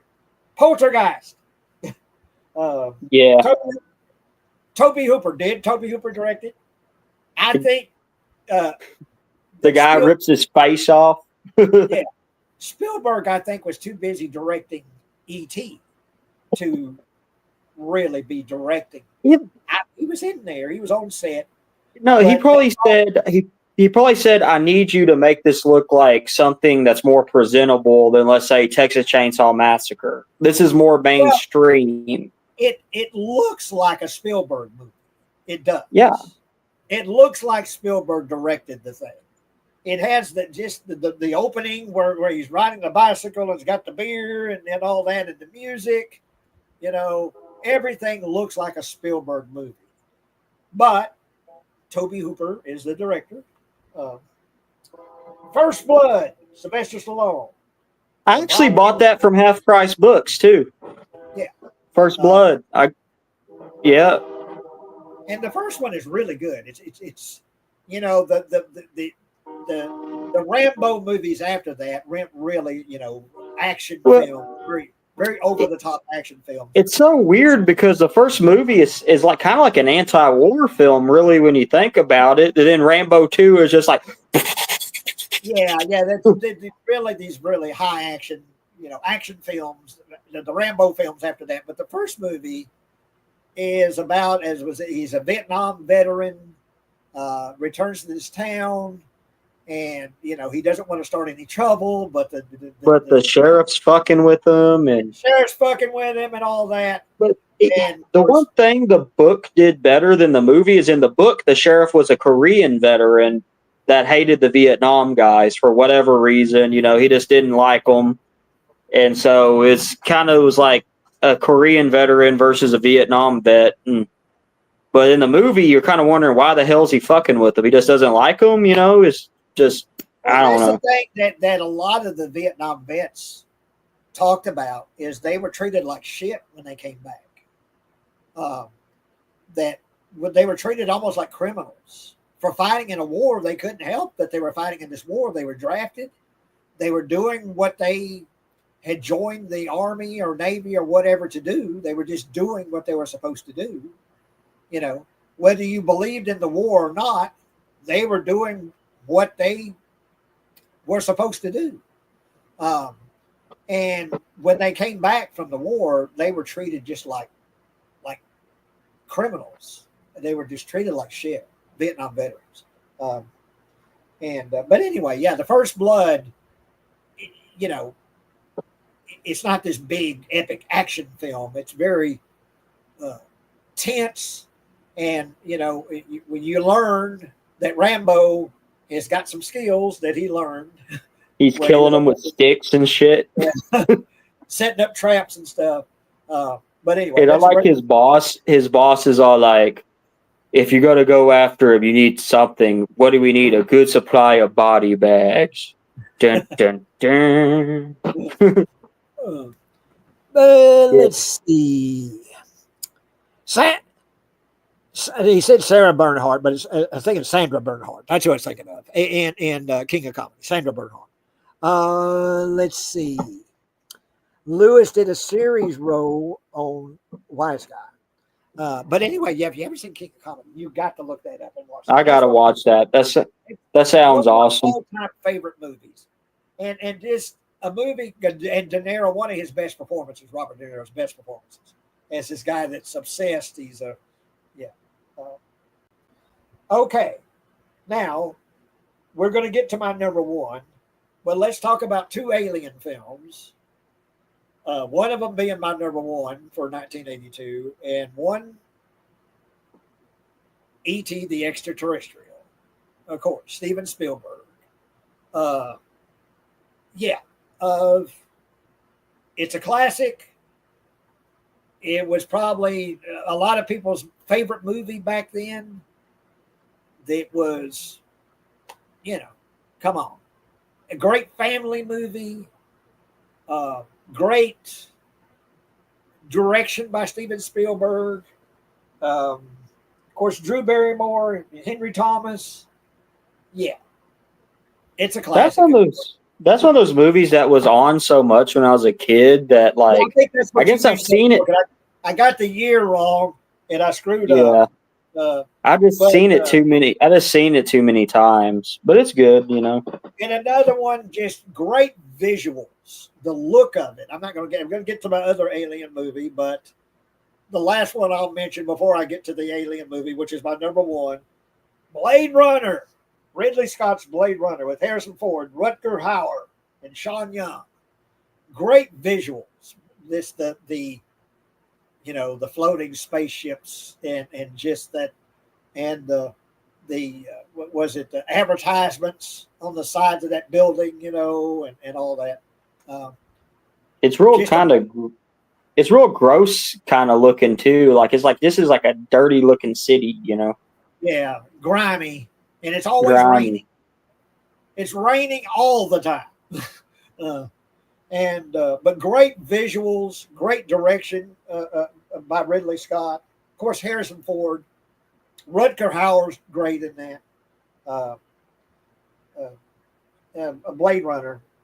But anyway, my favorite movie of 1982 is also my favorite horror film. And that is John Carpenter's The Thing. With Kurt Russell, Wilford Brimley, Keith David, and I don't think I've already talked about this when I did a show earlier, you know, where we talked about The Thing. So I'm not going to go on and on about The Thing like I did before. It's my favorite horror film. And I think it's a perfect horror film. I don't think there's a single shot or scene that doesn't work. that amazing practical effects by Rob Bottin, Kurt Russell with that big giant hat, and oh gosh, and just capturing paranoia, capturing, the distrusting your fellow man, not, not knowing if the person next to you is the person that you think he is, or is he the thing? Well, it's also it's different. So it'll like rip. It's hard to describe, but it's like a body horror thing too, to where, like, you remember the little blood? They put the little hot needle in the blood. It jumps out. That's one of the best scenes in the movie is the blood test, where, it was a coat hanger or something that he's heating up and putting it in blood. That the thing is like if it's just human blood, it's just tissue. It would just but if you put it in the thing, it's going to fight, because every piece of it is a part of this creature, the thing. But anyway, I'm not going to go on and on about it. I've already done that. Yeah. My favorite movie of 1982 and my favorite horror movie, period, The Thing. So, okay. Mine is a horror film that's a mockumentary for 2013. 2013. And it's The Sacrament, and it's based on the Jim Jones, Jonestown. Huh. Yeah, so it's a mockumentary, but it's one of those things where you watch it and it's Jim Jones, but they don't call the guy Jim Jones. But it has the Kool-Aid scene and everything. And it's, these people, they're going to go make this documentary to go see The Sacrament, which is the name of the cult. And everything's good at first, but then it slowly starts getting bad. And I always call him Fat Jim Jones, because this guy's fat, and he kind of reminds me of Cartman for some reason. and he's like, anyone who wants to leave can leave. And a bunch of people get on a helicopter, and then these Jamaican dudes with AKs like shoot them down. And he's like, does anyone want to leave now? The Sacrament, huh? Yeah, it's the guy who directed what's his name? He did House of the Devil. Damn, he did something recent. I think Ty West. He did X and Pearl and Maxine. He directed The Sacrament. Yeah, who is that guy's name? No, Ty West. Ty West. Okay, yeah. But it's a good film. When I talk about acting, Pearl with Mia Goth, that's one of the best. He deserved an Oscar. And she did. That scene where it's just her sitting and talking, and it slowly zooms in on her. Yeah, and it's like a 20-minute rant, and it's just like, and it's amazing. She starts crying, and it's just one of the best. And that final shot where she's just that smile, and with the credits, and you see tears start to flow down her eyes, and it's just one of the greatest final shots in a movie. It's just her, that smile. Mia Goth, like I say, she already should have a stack of Oscars. That girl. Yeah, but Ty West is a really good director, though. But what I like about him is some people say he's boring, but I like a movie that takes his time, because you get to know the characters, and you're almost. I love X. I almost like Pearl even more. I think Pearl's the best out of the three, personally. I haven't seen Maxine yet. Maxine reminds me of like one of those old Italian type horror movies. Kevin Bacon's in it; he's real good in it. It's a fun one, but Pearl's the best, because it's just like she really, you would believe she's a psycho. Just one of the best acting. Of an actress, a female actress, just one of the best acting performances I've seen recently is Mia Goth in Pearl. That scene to me, it's like a modern classic. That scene where where she has that monologue, and that last shot with her with that big grin, and just the whole performance with her is just so good in Pearl. And I'm not saying Pearl was right. I'm just saying I understand. well, in X, and of course she plays the old Pearl. You know, she did Mia Goth. She plays that Maxine in X. But the poor woman just wants some loving, and and her husband thinks he's going to have a heart attack if he. So, you know, she's trying to. We got these people making a porn there. She's trying to get some loving from them, but yeah. I just like the part where she's like, "You're not going to leave me on this fucking farm," and she stabs that guy with the pitchfork. Yeah, that's a brilliant film. But like Ty West is very talented. But like with the Sacrament or even Pearl, it's good to take your time so you get to know them a little bit. Yeah. That's kind of the problem with a lot of modern films. Is I feel like it's just everything happens too damn fast. But no, that's a classic example of taking your time and building a character, and Pearl. I blame Marvel for a lot of that shit, though. Thomas said Blade Runner is my favorite, being based on a novel by Philip K. Dick. Do Androids Dream of Electric Sheep? That's the original. I'm gonna have to rewatch Blade Runner because I got a copy of one of the cuts from Half Price Books. So there's like different versions of it. So I'm gonna watch this version and see if I like it. Okay, well, I'm up to what am I up to? I'm up to 1983. And I used to love watching the old SCTV show. Love John Candy, anything John Candy's in. But Harold Ramis, Eugene Levy, but anyway, Rick Moranis and Dave Thomas as the Strange Brew. The Bob and Doug McKenzie. Let's get some beers, eh? Yeah. But the Strange Brew, it's a lot of fun. I think Rick Moranis and Dave Thomas directed it. Max von Sydow's fun in it. But yeah, Strange Brew. Kroll, Peter Yates directed. Yeah, that's a fun one. Kroll. Let's see, another James Bond movie, Never Say Never Again, and it's Sean Connery returning as James Bond.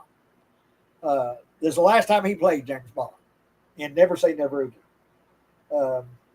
I like those. I mean, I like those movies to an extent. It's just maybe James Bond. It's one of those things where it's good, but it's not for me. Yeah. The Hunger, which is it's got David Bowie playing a vampire. And a great. Oh, that sounds awesome. Yeah. And who else is in it? Catherine Deneuve and Susan Sarandon's in it. And great Dick Smith makeup on David Bowie, but they make him like he's ancient, old shriveled, great makeup. Damn, I need to see that. That sounds awesome. But yeah, The Hunger. Another James Bond movie, same year, I guess, is the one that the other one, Never Say Never Again. Octopussy.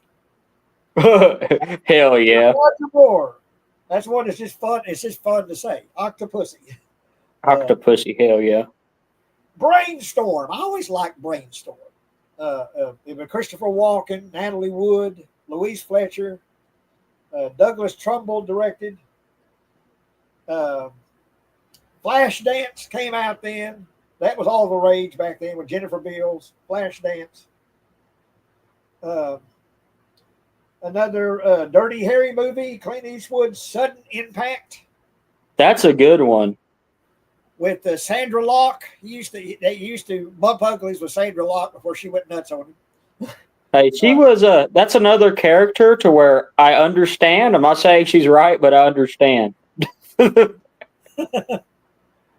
Valley Girl with Nicolas Cage. Oh, that where they talk like gag me with the spoon and all that shit? Yeah. Francis Ford Coppola's Rumblefish. I love the soundtrack. It's what the drummer for the Police, Stuart Copeland, did the soundtrack for. You've never seen that one. Matt Dillon, Mickey Rourke. Yeah, Rumblefish. I think it's shot in Rumblefish. black and white. The Big Chill, which is people from the '60s kind of returning and getting back together for like a funeral, I believe. Tom Berenger, Glenn Close, Jeff Goldblum, Lawrence Kasdan directed The Big Chill. A great Cronenberg movie, and a great performance by James Woods. Videodrome. Oh, that's what the David Cronenberg movies are good, but they're nasty. Well, Rick Baker did the effects in that. He puts the tape in his belly. Yeah. And putting his head through that television. With Debbie Harry looking hot as hell. Yeah. Twilight Zone, the movie, came out in '83. And that is directed by different people. George Miller, John Landis. That's a controversial one. But talk about controversy, because during the filming of a segment that the actor Vic Morrow was in, he plays this guy that's really prejudiced. You know, he hates black people. He hates, Jews, whatever. He's a bigot. And the scene is supposed to be he's in Vietnam and he's rescuing some Vietnam children from there's flying helicopters that are bombing, dropping napalm and stuff. And he has these two Vietnam children in his arm, and he's walking across a stream to rescue these children. This is what's supposed to happen. But when they were filming the scene, there was a explosion that was set off. Things that explode, whatever you call those things that explode. And it struck the helicopter. It caused the helicopter to crash, and the blade of the helicopter decapitated the Vic Morrow and killed the two children. And you can go and see this footage. I remember they used to show it on TV back when this happened. That's what when Dead Pit did their episode on it, they were like, yeah, they just played it on the news. And I was remember being like, what? They just showed that on the news? You can see Vic Morrow with these two kids in his arms, and you see that helicopter crash, and you see that blade hit him.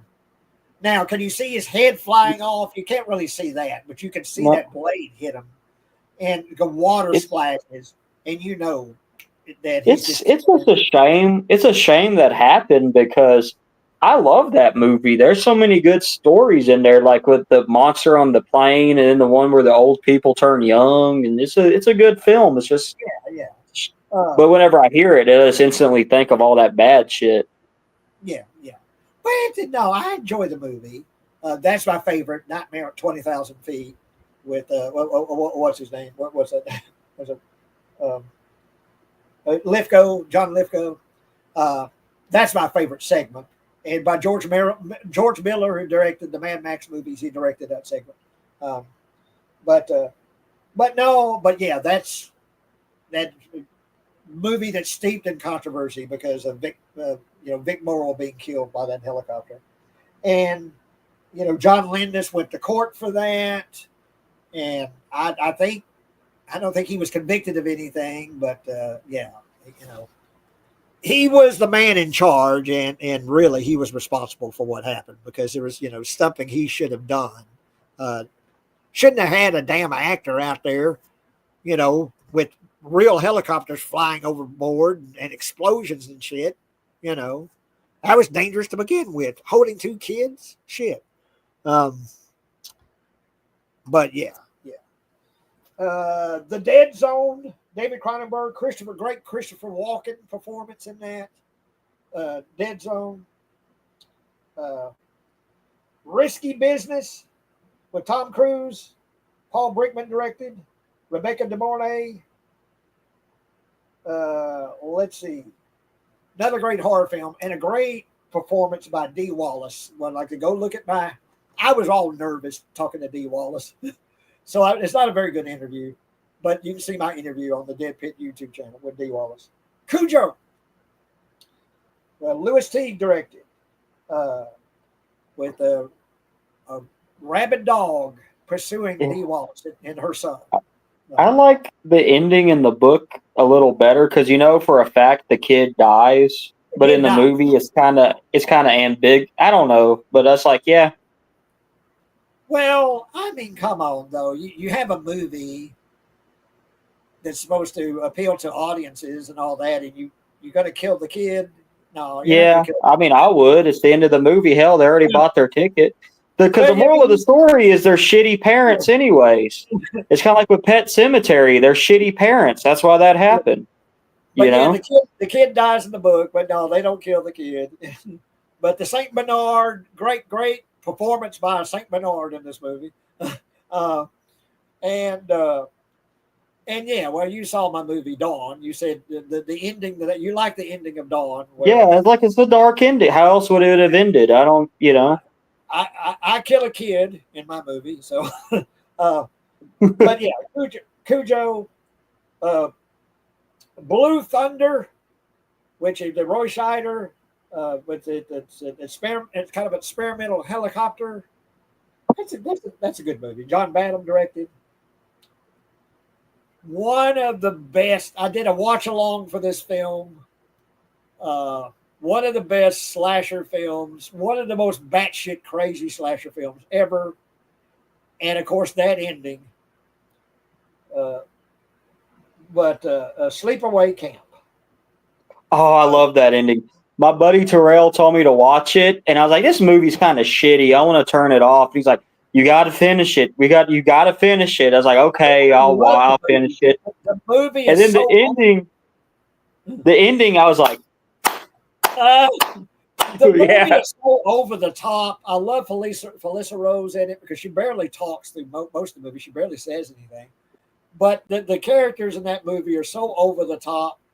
The shit they say, the guy, the cook, the pervert, yeah, but pervert cook, and of course one of the most infamous endings to a slasher film ever.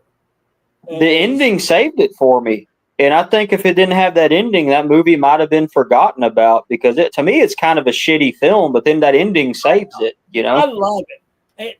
It might be shitty, but to me it's fun shitty. It's great. Yeah, shit. I see that. It's kind of like that movie, The Forest. If you ever seen that, I know CK always puts that movie over, but that's kind of a turd too when you watch it. But it's hilarious. It's a good turd, Well, I'll tell you about The Forest. When I was a projectionist at Bahia Theater, my boss Seth Wilson, he owned 2 movies that he would show. Sometimes we'd have midnight showings. One was a softcore porn called The Sexy Dozen. Hell yeah. And the other was The Forest. He owned it. And the fight scene where he's picking up stuff and like throwing it at the guy, and he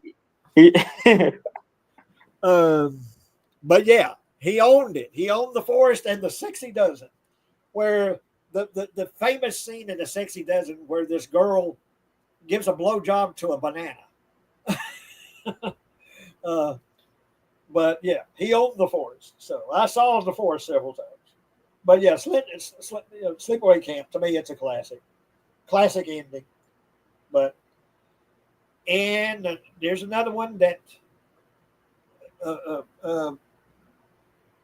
it's a lot of fun. And I love the performances by Eddie Murphy and Dan Aykroyd. And it's and Jamie Lee Curtis. Trading Places, John Landis directed. Yeah, it's a classic. Trading Places. Terms of Endearment. That might have won Best Picture that year. I'm not sure. Shirley MacLaine, Deborah Winger, Jack Nicholson.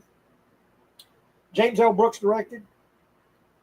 The Outsiders, which is another Francis Coppola movie with C. Thomas Howell, Matt Dillon, Ralph Macchio. It's kind of like what they would back what they used to call the Brat Pack, the famous '80s teen stars. Pretty much everybody was in The Outsiders. Monty Python's The Meaning of Life. Where is it? Was it Mr. Creosote, the fattest man in the world, at the end of it? And he yeah. And he said when he gives him that mint, it's wafer thin, and so he eats the mint and it explodes. Yeah. Classic comedy, Vacation, National Lampoon's Vacation, Harold Ramis directed, Chevy Chase, Beverly D'Angelo, and of course John Candy. I love John Candy. Anything with John Candy. Return of the Jedi, which, I showed it upside down. I told you about that. Scarface. Don't you fuck me, Tony. Yeah. Don't you ever try to fuck me, Tony. Ryan Palmer. A Christmas Story, which would play forever on like TNT during Christmas time. A Christmas Story. That would piss me off when I was a kid. I'd be mad. But, they do it with Elf now. But the movie that I'm going to go to the most often from 1983, I watched it here a couple of weeks ago. And that is John Carpenter's Christine with Keith Gordon and John Stockwell. It's controversial, but I actually prefer John Carpenter's film over the Stephen King book. Well, personally, in the book, what's his name? The guy who previously owned Christine is kind of. He's in the car, like he's kind of in there. He's inhabiting the car, the ghost spirit. He's what's making Christine come alive. That's not the case. That's not the case in the movie. In the book, it has references to the Ramones a lot. I mean, I like the Ramones; they're fine, but I kind of like the music that John Carpenter has in the film that's on the radio. But I love it. I just like it more. I've got a friend of mine that I was in the state one-act play. He gave me the soundtrack back then. I still got the soundtrack, on vinyl, and it's 50s music. And it's the way Christine talks, like someone knock on the door. Keep it knocking, but you can't come in. That's a scary scene too, to where she's choking and has that weird like light in there. And the part where Keith Gordon, Christine's been wrecked. The bullies have trashed Christine and tore Christine all to pieces. And then Keith Gordon is, he's crying over Christine. And he, Arnie, and then he sees a piece of metal move, and then he walks back and stands in front of Christine. Okay, show me. And you get Christine repairing herself. It's a good film. I mean, I would have liked to have seen if they would have kept like the previous owner stuff in there. It's just the way the characters are written and stuff. I just like it better in the Carpenter one, Yeah. And I'm more a fan of the music, I guess, in the film than because the Ramones. I don't even understand what they're saying half the time, Bad to the bone. Yeah, it's a cool film. That's the one. But anyway, there might be better movies released that year, but that's the one I'm going to keep going back to. Is Christine. That's going to be my favorite of 1983. Now, here's something it didn't bug me, but I'm like, why doesn't somebody say something at the beginning of the movie? Now it's hang on just a minute. Talk to the audience while I'm gone. Yes, I like Stephen King and everything, but I kind of feel like sometimes the movies are better than his books, which pisses a lot of people off. But it is what it is. I mean, if you read a short story for the Lawnmower Man, I love Stephen King's book. But he goes. I mean, I'm not hating on him. I'm not saying he's a shitty writer. I love his books too. I just think the movies are better. If you read a book, if you read it or any of his books, it's going to go into real detail. It's going to be Yeah, long, but like, drawn out. if I know he had nothing to do with the Lawnmower Man movie, it has nothing to do with the short story. But I like the movie better than the short story. Yeah, well, yeah.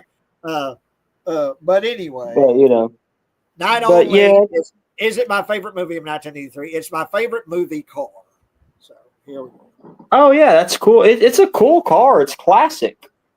It is a 58 Plymouth, ain't it?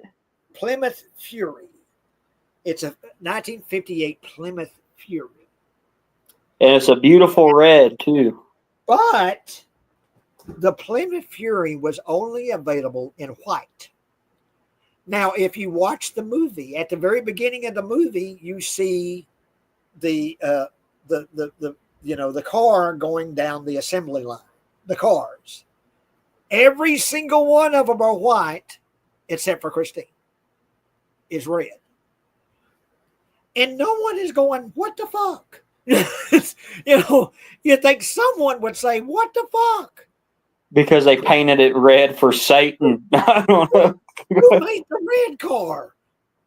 The Plymouth Fury isn't available in red.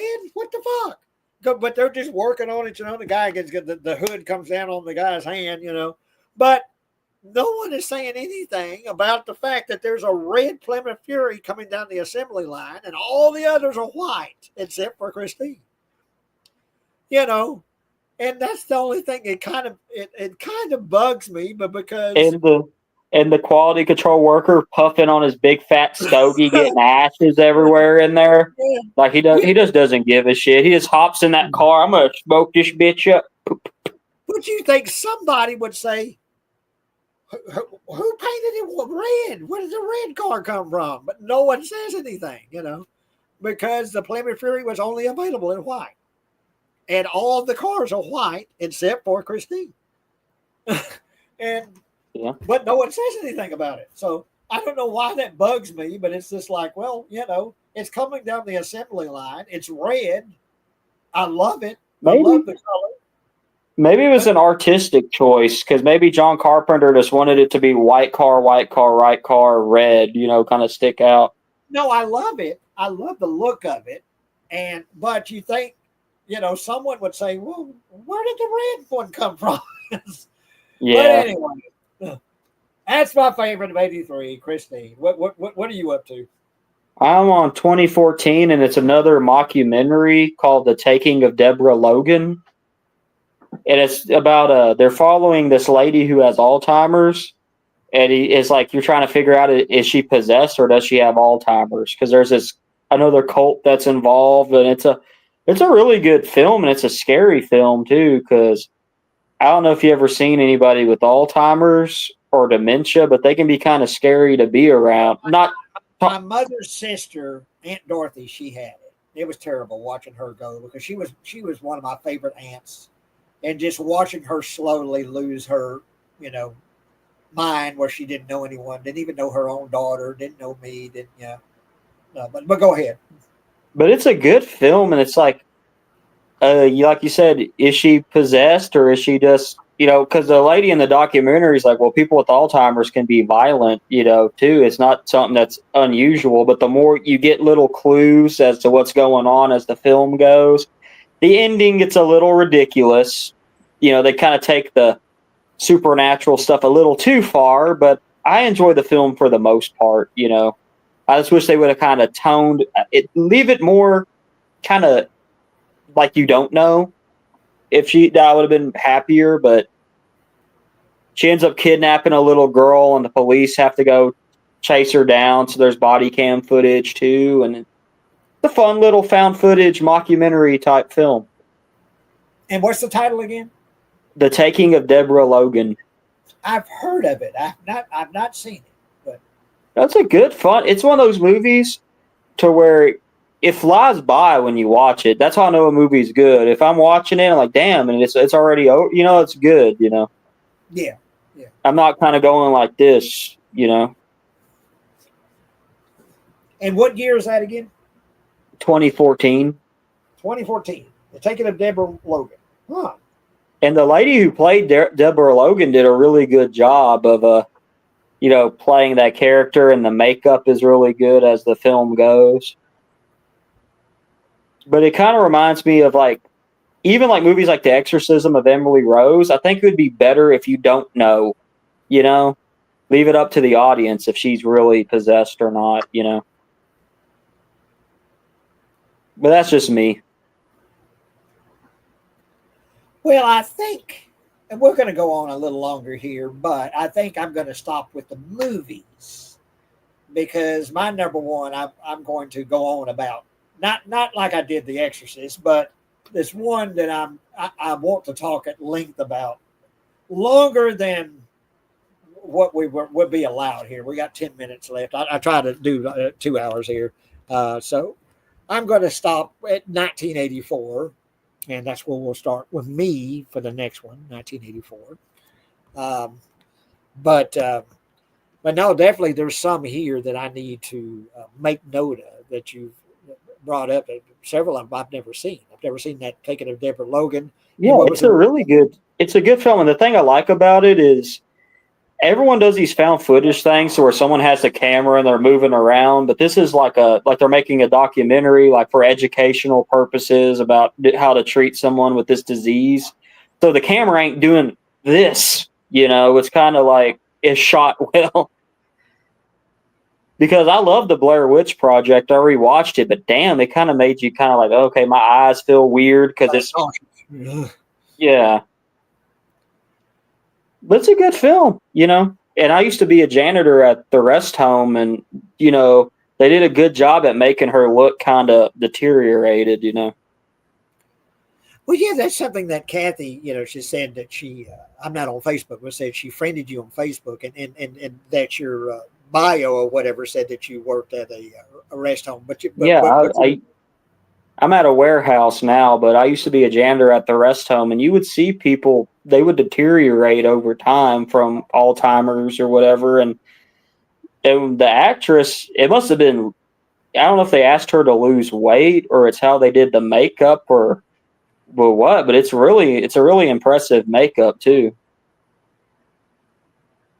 So I always kind of wondered how they did the makeup, because I know when Boris Karloff played Frankenstein, he took his dentures out, so his face was sunken in. So maybe the actress had dentures or a bridge or something that she had taken out, but it's her face looked sunken in. And it's just my issue with that movie is the ending. It gets a little too supernatural, and it's just kind of okay, it's going a little too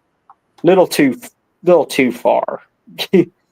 If they would have just toned it back a little bit, it would have been better, in my opinion. Yeah. It kind of reminds me of, I don't know if you've ever seen The Exorcism of Emily Rose. I have. It's been a long time since I've seen it. To where, when the priest is on trial, and when it's the defense, she's possessed, but when it's the prosecution, it's schizophrenia and stuff. And then they kind of ruin it by telling you she was possessed. It's it would have been better if you just didn't know, Oh. Because that's an interesting movie to watch. I watched it with a guy I used to work with who was an atheist. And, I was a Baptist, and he was like, oh, yeah, she's fucking crazy. That ain't all that, whatever. And then, she's really possessed. But I could see people watching that movie. The people who were Christians would have been like, yeah, she was possessed. And atheists or agnostics would have been like, no, she's not. And you could have that discussion over the film. But instead, they're like, nope, she's possessed, and she's... Yeah. But I'm a sucker for demon movies anyways, though. I love possession films. It's like comfort food to me, I love I know it sounds terrible, but yeah. Well, I mean, after The Exorcist came out, there were so many that came out, Oh, God. Bless rest my mom's soul, but she loved this one called Beyond the Door.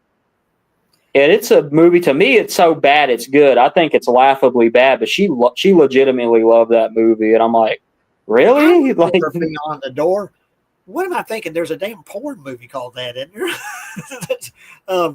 But yeah, it's just, it's just one of those things to where I kind of, if you tone the supernatural stuff back just a little bit, leave that reasonable doubt, to where you don't know if they're possessed or not. You know, or even like in the novel The Exorcist, Father Karras says, I found all these books on witchcraft and stuff, so that's another reason he doesn't believe that she's possessed at first, you know. Yeah. Let the audience wonder. But yeah, the Taking of Deborah Logan's really good. I'd recommend it. Well, yeah, definitely. I need to be making a list here because you're coming up with some ones that I definitely want to check out. But yeah, King of Comedy, put that on the top of your list. Write it down and look it up. And it's streaming. I think maybe Amazon has it. I know it's streaming somewhere because I watched it here pretty recently.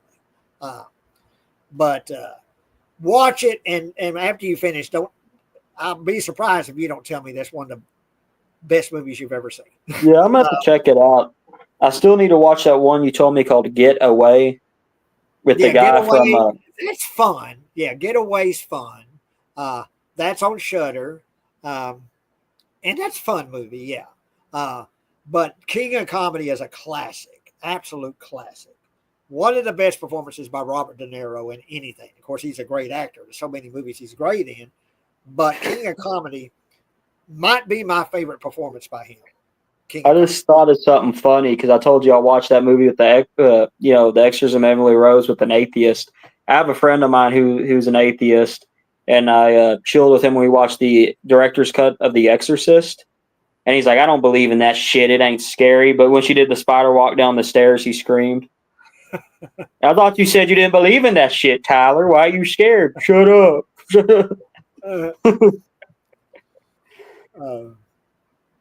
But yeah. We need to do an episode just on The Exorcist because I could talk about that movie all damn day. Well, we too, and of course the Dead Pit guys. They did. I was a member, a part of a watch along they did of The Exorcist, and of course they've talked many times. They've talked about The Exorcist. Yeah, that definitely we could do a show. We may do that. We may do a show about The Exorcist. I'll defend the extended cut that everybody hates, but I prefer. I don't hate it, but I much prefer the original cut. I mean, the ending is better in the theatrical cut, but I like the movie as a whole better. I think the original cut, it's tighter. I don't know. It's more tense. It moves faster. Not that the movie moves fast. The movie is, that's what a lot of people bitch about. I think it's because it's too slow. I think it's what I grew up with, Yeah. I grew up watching the tape that was like the version you never seen before in red at the top, and that's great. And like I say, the spider walk stuff, to me, the spider walk thing just pushes it a little too far. Because she has blood coming out of her mouth, and that it almost goes into almost campy territory. The spider. Really? That made me shit my pants. I was like, ah! Well, like I say, I can imagine watching this as a kid. Like it's something it's from your childhood, so you have a personal connection to it. Yeah, and I noticed it's like a lot of people I know, like the face that's like, But I was an old bastard when I saw it, so yeah. And I had seen the original so many times, I was like, okay, that was kind of cool. That's just my favorite. That's just my favorite movie that's ever been made. Is The Exorcist. That is one of my favorite. That's your favorite. It's right up there for me. It's close to the Jaws is my favorite. I don't know. Exorcist may be number 2. And we definitely could do a show, and we may do that. Do a show and just talk about The Exorcist. Yeah, we could do the series like we did Texas Chainsaw Massacre because I kind of defend Exorcist the beginning and some of those sequels, except the second one. It's been so long since I've seen. Of course, 2 is a train wreck, but it's been so long since I've seen those prequels. I've seen Exorcist 3, and it's one of my favorites. I love Exorcist 3. Got one of the best jump scares ever, and of course George C. Scott, which is just great and everything. But yeah.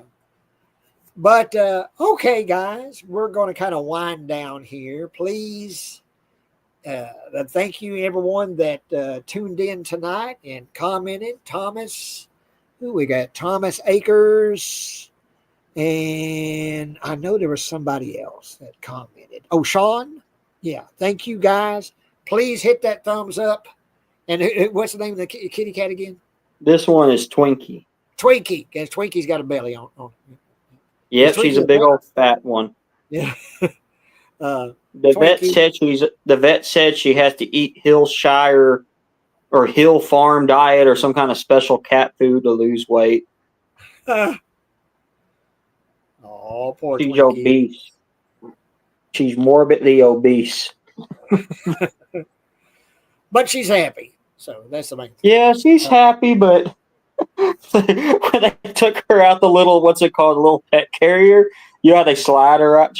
They're like, damn, she barely fit in there. Get stuck. But yeah, thank you everybody for tuning in. Please hit that thumbs up. That helps folks find us. That thumbs up. Yeah, it's gonna be fun because my list is almost over since you're older than me. Yeah.